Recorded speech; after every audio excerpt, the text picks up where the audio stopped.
आप जो बताने की कोशिश कर रहे हैं वो तो आजकल के किसी भी संत में नहीं दिखता, क्योंकि आपके ऊपर माता पराशक्ति की कृपा बनी हुई है। और आप जो ज्ञान दे रहे हैं वो तो अच्छे अच्छे साधु संतों को भी समझ में नहीं आ रहा है। तो इसका गूढ़ रहस्य ये है कि वास्तविक सत्य हर किसी को रास नहीं आता है।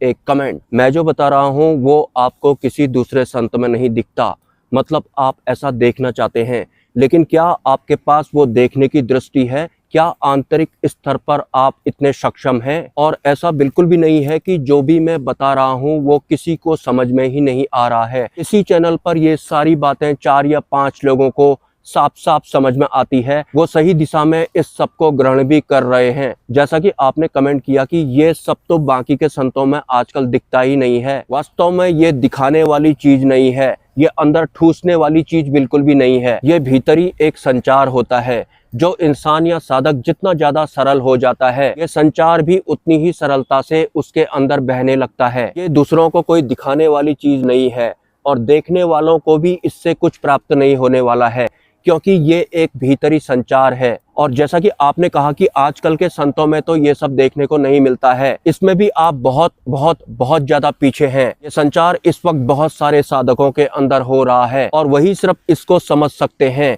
देखने वाले या फिर दूसरों पर ध्यान टिकाने वालों को ये सब समझ में नहीं आने वाला है। एक उच्च स्तरीय संत हैं जो कि श्रेष्ठ शिष्यों की तलाश कर रहे हैं, लेकिन इस भौतिक जगत में एक श्रेष्ठ शिष्य मिलना कितना मुश्किल है ये अब मुझे भी समझ में आने लग गया है। तो बहुत लंबे समय से उन्हें कोई ऐसा शिष्य नहीं मिल रहा था जो कि बहुत ज्यादा सरल हो और सत्य का संचार उसके भीतर सही रूप में व्यवस्थित हो। एक दिन उन उच्च स्तरीय संतों ने मेरे बारे में सुना या फिर उन्होंने मुझे देखा, तो उन्होंने मेरे बारे में बोला कि एक इंसान को ऐसा वाला ज्ञान कैसे हो गया, या तो वो कोई बीमार है या फिर वो कहीं से रट के ये सब बोल रहा है। लेकिन वास्तव में वो बहुत ज्यादा उच्च स्तरीय संत हैं।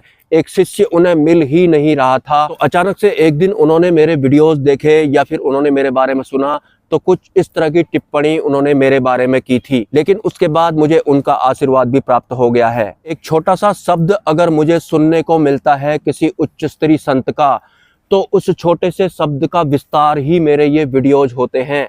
मैंने ऑलरेडी अपने एक वीडियो में भी बताया था। मतलब उच्च स्तरीय संतों के शब्दों को मैं और भी ज्यादा सरलता से आप लोगों के सामने रख देता हूं। हालांकि 70% इसमें मेरी व्यवस्था का भी काम होता है या फिर योगदान होता है। चलो मैं अपनी तरफ से थोड़ा कोशिश करूंगा कि आपके भीतर भी ये संचार होना शुरू हो जाए। ये जो हमारा भौतिक संसार है ये दुखों का एक पोटला है, क्योंकि सुखों की आड़ लेकर बहुत सारे दुख हमारे जीवन में आते हैं और एक दिन हम पूर्ण रूप से दुखों से घिर जाते हैं। लेकिन बहुत सारे दुखों से घिर जाने के बाद भी हमें पता नहीं लगता है कि आखिर इतने सारे दुखों से मैं क्यों घिर गया हूँ या फिर क्यों घिर गई हूँ। वास्तव में इस माया रूपी संसार के जिन सुखों का चुनाव हमने किया होता है, वो माया वाले सुख 80% दुख भी अपने साथ में लेकर के आते हैं, जो धीरे धीरे हमारे जीवन में व्यवस्थित हो जाते हैं। लेकिन जो हो गया सो हो गया। अभी इस वक्त करंट में हमारी जो भी सिचुएशन हो, हमें अब उच्च स्तरीय संतों के प्रवचनों को सुनना है, लेकिन इस संकल्प के साथ या फिर इस मनोभाव के साथ नहीं सुनना है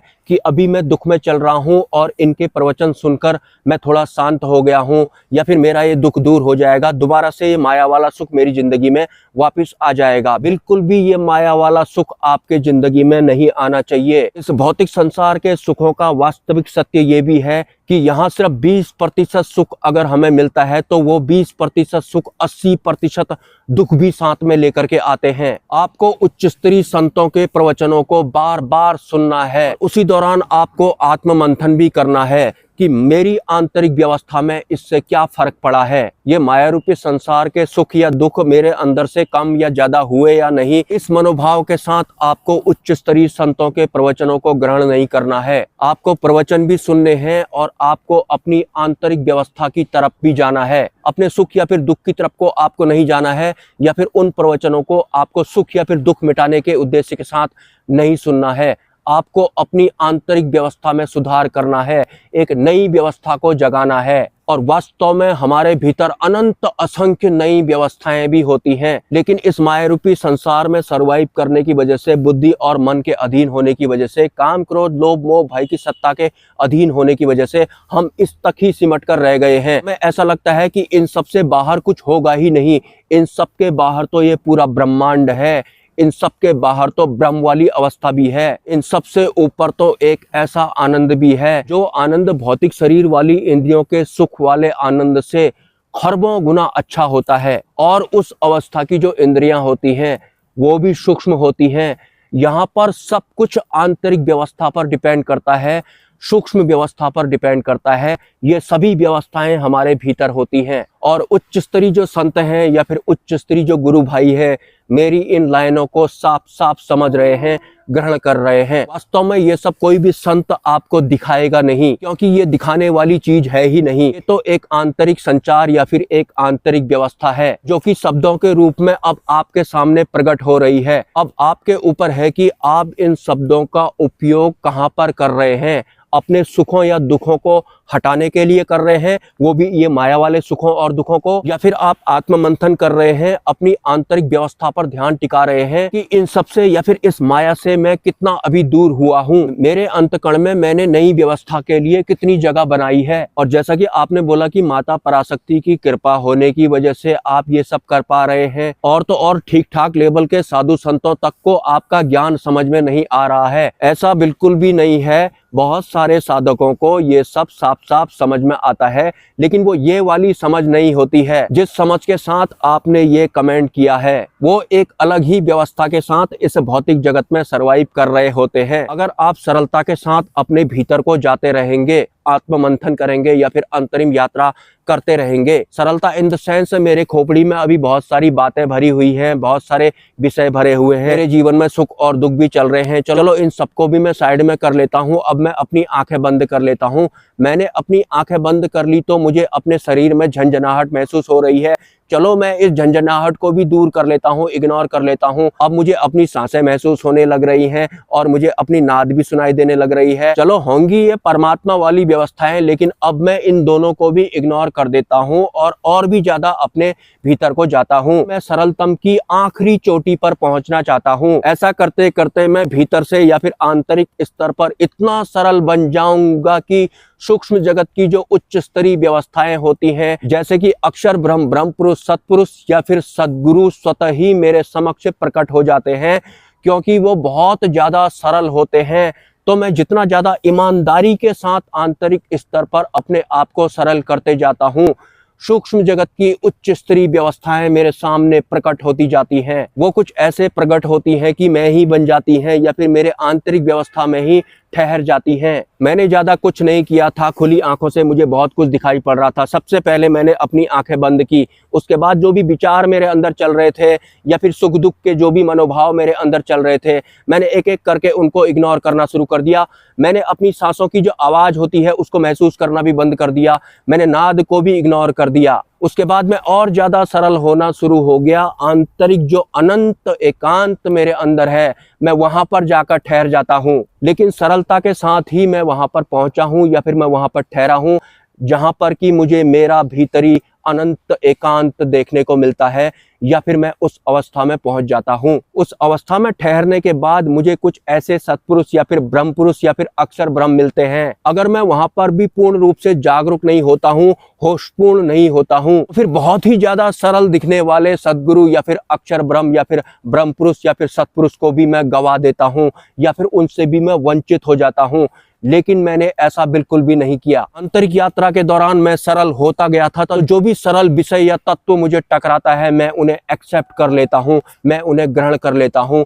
मतलब मैं सद्गुरु, सत्पुरुष, अक्षर ब्रह्म या फिर ब्रह्म पुरुष को ग्रहण कर लेता हूं, या फिर उनका संचार अब मेरे भीतर होना शुरू हो गया है। चलो आपको मैं इस अवस्था का एक शॉर्टकट बताता हूं। आपको मंत्र जप नहीं करना है, नाम जप भी नहीं करना है, आपको सांसों पर ध्यान भी नहीं टिकाना है, आपको नाद ध्वनि भी नहीं सुननी है, आपको परमात्मा नाम के तत्व को स्मरण भी नहीं करना है। भगवान, सिद्धियां, संसार, भूत प्रेतों को तो आप भूल ही जाओ।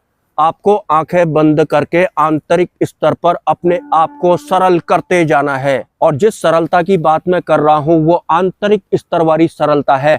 और ये सरलता भी अनंत है। आपको आंतरिक स्तर पर सिर्फ और सिर्फ सरलता की ओर बढ़ते रहना है, अपने आप को सरल और सरल करते जाना है। तो सरलता के आंतरिक सफर में आप एक ऐसे पॉइंट पर जाकर ठहर जाएंगे जहां पर आपको अनंत एकांत देखने को मिलेगा और वो बहुत ही ज्यादा सरल होगा।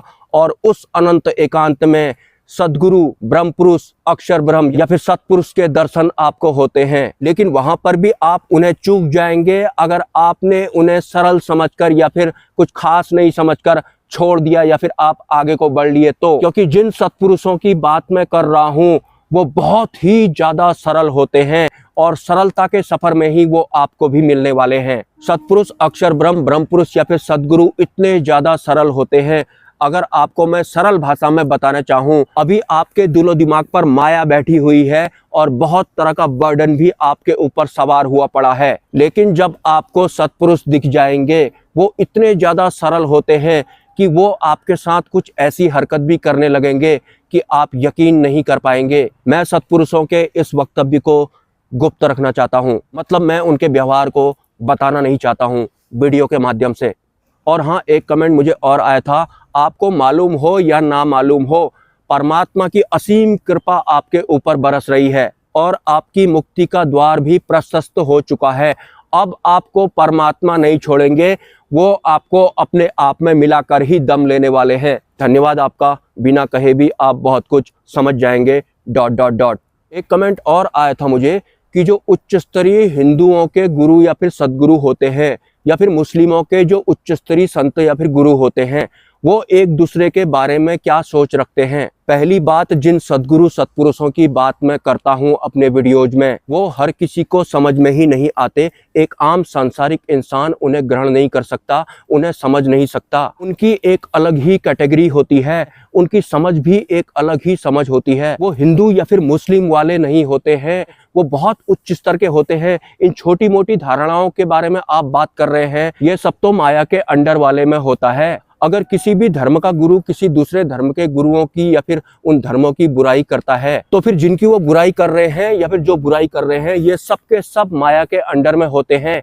इनका कभी भी माया द्वारा एक साथ ठेका भी कर दिया जाता है। आप हमारे इस भौतिक जगत में जो चल रहा है या फिर जिस तरह की धारणाएं और मान्यताएं होती हैं, इन सब के बारे में आप सद्गुरु सत्पुरुषों का वक्तव्य जानना चाहते हैं, जो इन सब सांसारिक विषयों से ऊपर उठने के बाद ही उस स्तर पर पहुंचे हैं। मोटा मोटा आप ये समझ लें कि उच्च स्तरीय जो साधु संत होते हैं, उनकी एक अलग ही कैटेगरी होती है। वो अपने आप को प्रमोट भी नहीं करते हैं। अगर वो अपने आप को पब्लिक में प्रमोट भी करेंगे तो भी आम पब्लिक को उनका ज्ञान समझ में नहीं आता है। जैसा कि किसी ने कमेंट किया था कि आपका ज्ञान तो अच्छे अच्छे संतों को भी समझ में ना आए, या फिर जो भी आप समझाने की कोशिश कर रहे हैं वो तो दूर दूर तक आजकल किसी संत में दिखाई ही नहीं पड़ता है। इस तरह के लोग होते हैं आम जगत में, इस भौतिक जगत में। अब ये सुनकर आपको, जिसने ये कमेंट किया था, अपने आप को डाउन नहीं फील कर लेना है। ये सब आपको मुझसे जो सुनने को मिल रहा है, ये सब आपके भीतर भी है। लेकिन किसी भी ज्ञान को अपने सुखों और दुखों को भगाने के लिए इस्तेमाल नहीं करना है। स्पेशली उच्च स्तर का जो ज्ञान होता है, उसका इस्तेमाल आपको इस भौतिक जगत वाले या फिर माया वाले सुखों या फिर दुखों को हटाने के लिए बिल्कुल भी नहीं करना है, वरना आप इसी तरह के कमेंट कर पाएंगे। बहुत से लोगों के दिमाग में, माया वाले दिमाग में या फिर माया वाले मन में इस तरह का विचार ख्याल आता होगा, इस तरह का संचार हमारे भीतर कैसे होगा। मैंने एक शॉर्टकट आपको इस वीडियो में बताया है। आपको सबसे पहले सरल हो जाना है, सरलता की तरफ आपको भागना है। आंतरिक स्तर पर जब आप आंख बंद करते हैं तो आपको सरल सरल सरल होते होते होते जाना है। लेकिन सरल आपको ईमानदारी के साथ होना है, निष्पक्ष भाव से होना है। मिलते हैं किसी नेक्स्ट वीडियो में। नमस्कार।